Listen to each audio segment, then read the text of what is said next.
ஆதியோனின் கொள்கைக்கு இணங்க இன்று நமது தமிழக வெற்றி கழகத்தின் சிறப்பு தெருமுனை பிரச்சார பொதுக்கூட்டத்திற்கு வருகை தந்திருக்கும் நம்முடைய பொதுமக்கள், கழக நிர்வாகிகள், தோழர்கள், தோழிகள் மற்றும் நண்பர்கள், அண்ணன், அண்ணி, அக்கா அத்தனை பேருக்கும் இந்த தருணத்தில் மனமார்ந்த நன்றிகளை பாராட்டி இந்த சிறப்புரையை என்னிடம் தொடங்குவதில் நீண்ட மகிழ்ச்சி அடைகிறேன்.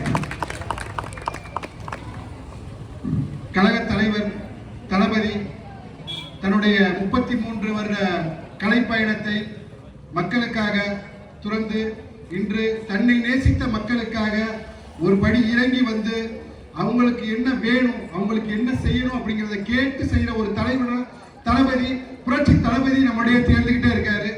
அந்த அளவுக்கு ஒரு சிறப்பா அவர் இறங்கி செய்யறதுக்கு மக்கள் அவருக்கு ஆற்றிய ஒரு நன்றி கடனை நான் திருப்பி செலுத்தணும் அப்படிங்கிற ஒரு வார்த்தையை நம்பிதான் இன்னைக்கு அவர் நமக்காக களத்துல இறங்கியிருக்காரு.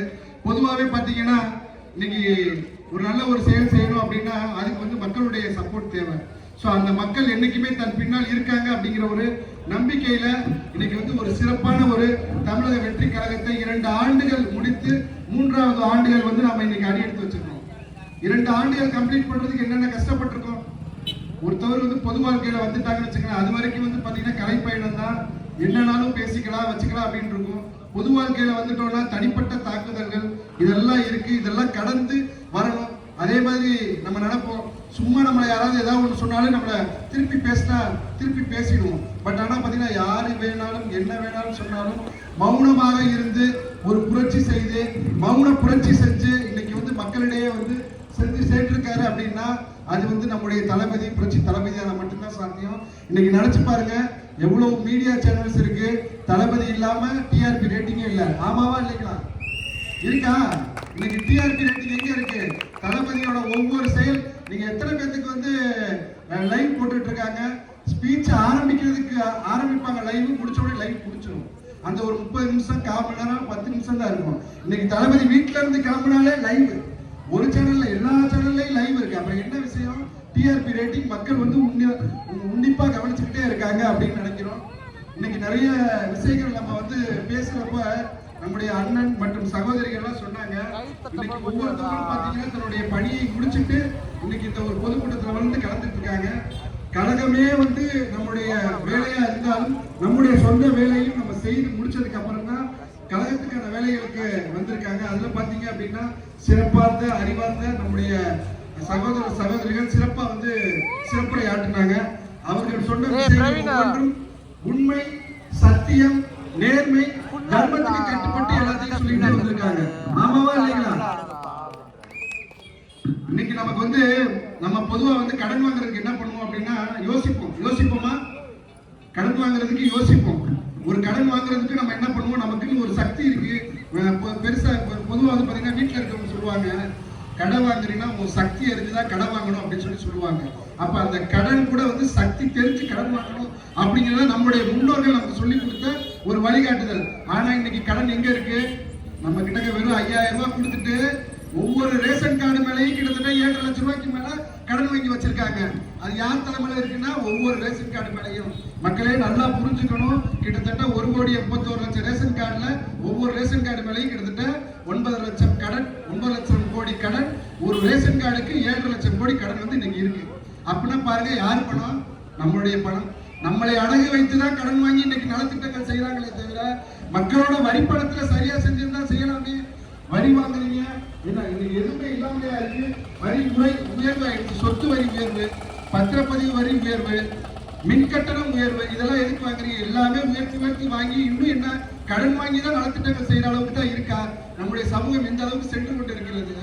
நம்ம ஒவ்வொரு விஷயம் நம்ம வீட்டுல நினைக்கிறது நம்மளுடைய தொழில் அப்ளை பண்றோம். நம்ம தொழில செய்யலாம், நம்ம நாட்டு மக்களுக்கு செய்யணும். அப்புறம் ஏன் உங்களுக்கு மட்டும் கடன் கூட கிடைச்சுக்கிட்டே இருக்கு? கடன் வாங்கி செலவு பண்ணலான்னு என்ன இருக்கு? கடந்த 5 வருடங்கள்ல 5 லட்சம் கோடி கடன் வாங்கியிருக்காங்க. அப்ப கடன் எந்த அளவுக்கு நம்மளை ஆட்டி படைக்குது பாருங்க. கடன் வாங்கினா மட்டும் போதாதுங்க, அதை திருப்பி செலுத்துற ஒரு நோக்கமும் நம்மகிட்ட இருக்கு. நம்ம திருப்பி செலுத்துறோமா? கடனை சரியா திருப்பி செலுத்தினாதானே அடுத்த கடன் வாங்க முடியும். ஆனா என்ன, இன்னைக்கு நம்ம தான் கிளம்பிட்டோமே, அதுக்கு அடுத்து வர்றவங்க மேல பாத்துக்கலாம் அப்படின்னு கடன் வாங்கி வச்சுருக்காங்க. அது கடைசி யார் மேல முடியப்படுது. சோ இன்னைக்கு ஒவ்வொருத்தவங்களும் பாத்தீங்கன்னா சிந்திக்கணும் மக்களே. நம்முடைய தளபதி ஒரு விஷயத்தை மறுபடியும் திரும்ப சொன்ன ஒரே ஒரு விஷயம், இன்னைக்கு எத்தனையோ கூட்டணி கணக்குகள் போட்டுக் கொண்டிருக்கலாம், யார் வேணாலும் கூட்டணி போடலாம். ஆனா நம்முடைய கழக தலைவர் சொன்ன ஒரே ஒரு கூட்டணி, நம்முடைய தமிழக வெற்றி கழகம் மக்களோட கூட்டணி போட்டிருக்காரு அப்படிங்கிற சொல்லியிருக்காரு. அந்த மக்கள் ஒரு மௌன புரட்சியா இருந்து காலையில இருந்து சாயந்தரம் வரை விசில் சத்தத்தை கேட்டுக்கிட்டே இருக்கும். அந்த விசிலை நோக்கி அவங்களுடைய கரங்கள், அவங்களுடைய எண்ணங்கள், அவங்களுடைய விரல்கள் அந்த விசிலை நோக்கி இந்த வருகின்ற 2026 மக்கள் விரும்பும் முதல்வர் வேட்பாளர் விஜய் அவர்களை நோக்கி ஒவ்வொரு நேரமும் திரும்பி சென்று கொண்டே இருக்கும் என்பதை இந்த தருணத்தை தெரிவித்துக் கொள்கிறேன்.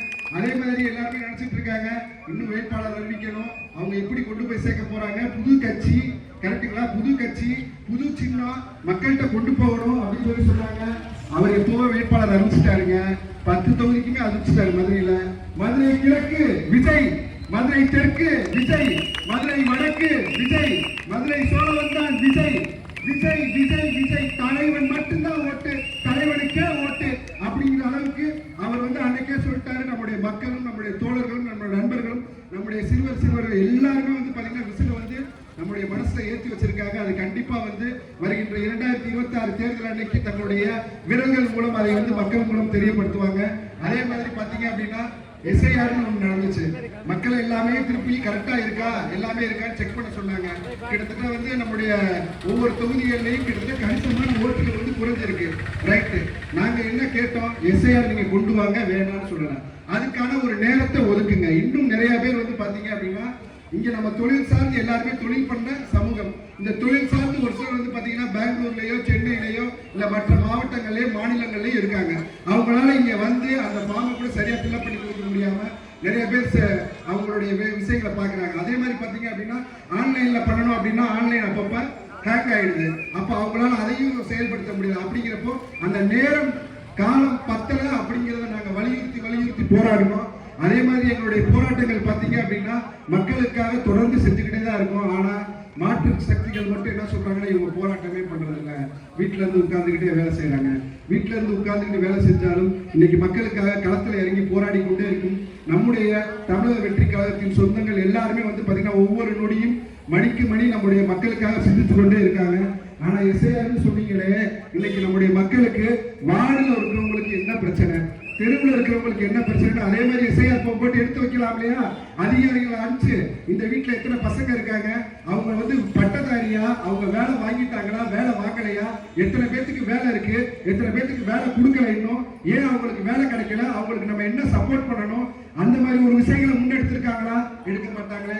நமக்கு தேவை 5000 ரூபாய் பணம் போட்டாச்சு, நம்ம ஓட்டை வாங்கிடலாம். அது தேவையில்லை. தளபதி சொன்னது என்ன சொன்னாரு? தளபதி ஒரு ப்ரோக்ராம்ல காஞ்சிபுரம் மீட்டிங்ல சொன்னாரு, நாங்கள் ஆட்சிக்கு வந்தோம்னா எங்களுடைய மக்களுக்கு கல்வி, பொருளாதாரம், சுகாதாரம், மருத்துவம் இவற்றில் பாத்தீங்கன்னா முன்னேற்றத்தை கொடுக்கறதுக்காக நாங்க எல்லா விஷயங்களையும் செய்வோம். அதே மாதிரி ஒவ்வொருவருக்கும் வீடு, அவர்களுக்கான வாகன வசதி, அதே மாதிரி அவர்களுடைய குழந்தைகள், அவர்களுடைய சந்ததியினர் நல்ல வாழ்வாதாரமா இருக்குன்னா அவங்களுக்கு ஒரு சிறப்பான கல்வி கொடுக்கணும், அதை நாங்க செய்வோம்னு சொல்லி சொன்னாங்க. உடனே எல்லாருமே ரிப்ளை, எப்படிங்க எல்லாத்துக்கும் வீடு கொடுக்க முடியும், எப்படிங்க எல்லாத்துக்கும் கார் கொடுக்க முடியும், எப்படிங்க எல்லாத்துக்கும் பைக் கொடுக்க முடியும்னு கேட்டாங்க. ஏங்க கொடுக்க முடியாது? ஒருவருக்கு ஒரு சிறந்த வேலை வாய்ப்பை உருவாக்குங்க. அந்த வேலை வாய்ப்பின் மூலமா அவர் கார் வாங்குவாரு, பைக் வாங்குவாரு, வீடு வாங்குவாரு, பங்களா கட்டுவாரு, மக்களுக்கு நல்லது செய்வாங்க. எத்தனை வருடம் தான் எங்களை கையெழுந்து நிற்கிற சூழ்நிலைக்கு கொண்டு வர போறீங்க? நாங்க கொடுக்கிற சூழ்நிலைக்கு கொண்டு வரணும்னா எங்களுடைய தளபதி 2026 அவரோட கருத்தை வெளிப்படுத்துவதன் மூலமா நாமும் மக்களும் குறிப்பிட்ட ஒரு சூழ்நிலையில் கொண்டு வர சேர்ப்போம் அப்படிங்கிறத சொல்லியிருக்காரு.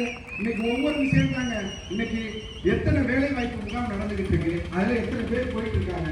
ஏன் நம்மளுடைய தொகுதிக்கு ஒரு வேலை வாய்ப்பு முகாம் வைக்க முடியாதா?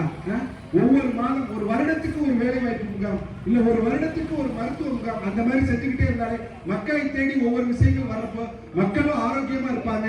மக்களுக்கு தேவையான விஷயங்கள் செஞ்சு கொடுக்கறப்போ அவங்களும் சந்தோஷமா இருப்பாங்க, இந்த மக்கள் சிறப்பா இருப்பாங்க. இன்னைக்கு கிட்டத்தட்ட ஒரு 2 மணி நேரமா இந்த தெருவில் உட்கார்ந்து இருக்கோம். எவ்வளவு தூசி, எவ்வளவு டஸ்ட். நம்ம வெளி மாநிலங்கள்ல இருக்கிறவங்க எல்லாம் சொல்லுவாங்க மதுரை அப்படின்னாலே மீனாட்சி அம்மன் அப்படிங்கிற ஒரு ஞாபகத்துல இருந்தது.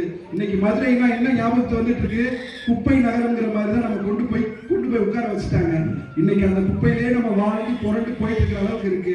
அப்பனுடைய மாநகராட்சியோட செயல்பாடு எங்க போயிட்டு இருக்கு? இன்னைக்கு ஒரு சில மாவட்டங்கள், நமக்கு பக்கத்துல இருக்க விருதுநகர் மாவட்டத்துல பாத்தீங்கன்னா குப்பைய மறுசுழற்சி செய்து அதன் மூலமா வருமானம் ஈட்டிட்டு இருக்காங்க. நம்முடைய மாநகராட்சி எவ்வளவு பெரிய மாநகராட்சிங்க அந்த திட்டத்தை செயல்படுத்துற, ஏன்னா அந்த திட்டத்தை செயல்படுத்தணும்னா யாருக்கும் வர வேண்டியது வராது. அப்ப அந்த திட்டம் கிடப்பிலே இருக்கட்டும். இந்த மாதிரி நல்ல நல்ல திட்டங்கள் மற்ற ஊர்களையும் மற்ற மாநிலங்களையும் செயல்படுத்துறாங்க. இங்க இருந்து கவர்மெண்ட்ல இருந்து போய் டூர் போறாங்க. எங்க போறாங்க? வெளிநாடுகளுக்கு போறாங்க. வெளிநாடுகள்ல சிங்கப்பூர், மலேசியா டூர்ல போயிட்டு அங்க எல்லாத்தையும் நல்லதா இருக்கிறது வந்து நம்ம ஊருக்கு கொண்டு வருவோம்னு சொல்றாங்க. அப்படி கொண்டு வந்த திட்டங்கள் எத்தனை? யாருக்கிட்டே லிஸ்ட் இருக்குமா? வெளிநாடு போய் அவங்க வந்து திட்டங்களா பார்த்துட்டு கொண்டு வந்து செயல்படுத்தணும்னு சொல்லி சொன்னாங்க. எத்தனை திட்டங்கள் செயல்படுத்தி இருக்காங்க? அந்த மாதிரி திட்டங்கள் வந்து ஒண்ணுமே கிடையாது. சோ அப்போ வெளிநாடுகள் போய் நல்லா சுத்தி பார்த்துட்டு நல்லா ஜாலியா இருந்துட்டு வந்துடுறது இங்க திட்டங்கள் கொண்டு வரலாம். அப்படி நீங்க போய் பார்த்துட்டு வந்திருந்தீங்கன்னா எவ்வளவோ நல்ல திட்டங்கள் செயல்பாட்டில் வந்திருக்கலாம். அங்க பாத்தீங்க அப்படின்னா ரோடு அவ்வளவு கிளியரா இருக்கும். ரோட்ல இப்படித்தான் இருக்கணும், இந்த மாதிரிதான் இருக்கணும் அப்படின்னா ஒவ்வொருத்தவங்களுக்கும் ஒரு பொதுவான ஒரு விளக்கத்தை கொடுத்து அது எல்லாருமே ஃபாலோ பண்றதுக்கான எஜுகேட் பண்ணிக்கிட்டே இருக்காங்க. அந்த மாதிரி செய்ய வைக்கலாம். அதே மாதிரி மருத்துவம், சுகாதாரம் எல்லாத்துலயும் வந்து அப்ரண்டா இருக்காங்க. இன்னைக்கு மதுரை பாத்தீங்க அப்படின்னா ஒரு மருத்துவ நகரமா மாற வேண்டிய மதுரை, நம்மளுடைய மதுரை இன்னைக்கு பாத்தீங்கன்னா எவ்வளவோ மெடிக்கல் ஃபெசிலிட்டிஸ் இருக்கு. பல நகரங்கள்ல, மாவட்டங்கள், மாநிலங்கள்ல இருந்து மதுரைக்கு வந்து சிகிச்சை பண்றாங்க. ஆனா அவங்களுக்கான சுற்றுப்புற சூழல் அமைப்பு இருக்கா? அவங்களுக்கான ஹோட்டல்ஸ்கள் இருக்கா? அப்போ அந்த அளவுக்கு வந்து நம்மளுடைய பொருளாதாரத்தை சிறப்பா பண்றதுக்கான எல்லா ஃபெசிலிட்டிஸும் நம்ம வந்து செய்ய தவறிக்கிட்டே இருக்கணும். இந்த தவறுகள் வந்து கண்டினியூஸா போயிட்டே இருந்துச்சுன்னா மக்களுக்கும் கண்டிப்பா புரியும். இன்னைக்கு ஒரு விஷயம் நம்ம சிறப்பா செய்யணும் அப்படின்னா அதற்கான திட்டமிடல் ரொம்ப ரொம்ப முக்கியமான ஒரு விஷயம். அந்த திட்டமிடலை ரொம்ப சிறப்பா செய்யறதுக்கு நம்முடைய தமிழக வெற்றி கழகத்தின் தளபதி, புரட்சி தளபதி அவரால் சிறப்பா செய்ய முடியுங்கிறத இந்த தருணத்துல கூறிக்கொண்டு, ஒரே ஒரு மக்கள் தலைவர் தாங்க. நீங்க நினைச்சு பாருங்க, ஒரு திட்டத்தை செயல்படுத்தணும் அப்படின்னா எல்லாருமே வந்து பொதுவா கூட்டி ஒரு 10 பேரை கூப்பிட்டு வச்சு அறிக்கை தயாரிக்கிறாங்க. ஆனா எங்களுடைய தலைவர் மட்டும்தாங்க பொதுமக்களிடம் கருத்து கேட்புங்கிறத ஒரு கேட்டு மக்கள் அவர்களுடைய பிரச்சனைகள் சொல்றத அவங்களுடைய மேனிபெஸ்டோட தேர்தல் அறிக்கையில கொண்டு வரணும்னு சொல்லி கழக நிர்வாகிகளுக்கு உத்தரவிட்டு கிட்டத்தட்ட ஒரு 6 மண்டலத்துல டைரக்டா எல்லாருமே கழகத்தோட தலைமை நிர்வாகிகள் சென்று மக்களுடைய கருத்து கேட்டு அந்த கருத்துக்களை தேர்தல் அறிக்கையில கொண்டு சேர்த்த தலைவன் தமிழக வெற்றி கழகத்தின் தளபதி, புரட்சி தளபதிங்க. மறந்துடக்கூடாது. ஆன்லைன்ல பாத்தீங்கன்னா அவர் அறிவிச்ச ஒரே நாள்ல பாத்தீங்கன்னா ஆன்லைன்ல வந்து ஸ்டக் ஆயிடுச்சு. ஏன்னா அந்த அளவுக்கு மக்கள் வந்து ஒவ்வொருத்தவங்களும் அவங்களுடைய பிரச்சனைகளை சொல்ல ஆரம்பிக்கிறாங்க. இனி எல்லாமே வந்து பாத்தீங்கன்னா ஆன்லைன்ல நடக்கும். ஆன்லைன்ல மக்களுக்காக சென்று சேருவோம். ஆன்லைன்ல வர ஒவ்வொரு பிரச்சனைக்கும் தீர்வு கிடைக்கும். ஒவ்வொரு மாதமும் ஒவ்வொரு வாரமும் பாத்தீங்கன்னா கலெக்டர் அலுவலகத்தில் திங்கட்கிழமை மனு கொடுத்துக்கிட்டே இருக்கும். என்னைக்கு மனு கொடுக்கறது நிக்குதோ அன்னைக்கு தாங்க நம்முடைய நாடு வளர்ச்சி அடைந்த நாடா மாறிட்டு இருக்கு, நம்முடைய நகரம் வளர்ச்சி அடைந்த நகரமா மாறிட்டு இருக்கு அர்த்தம்.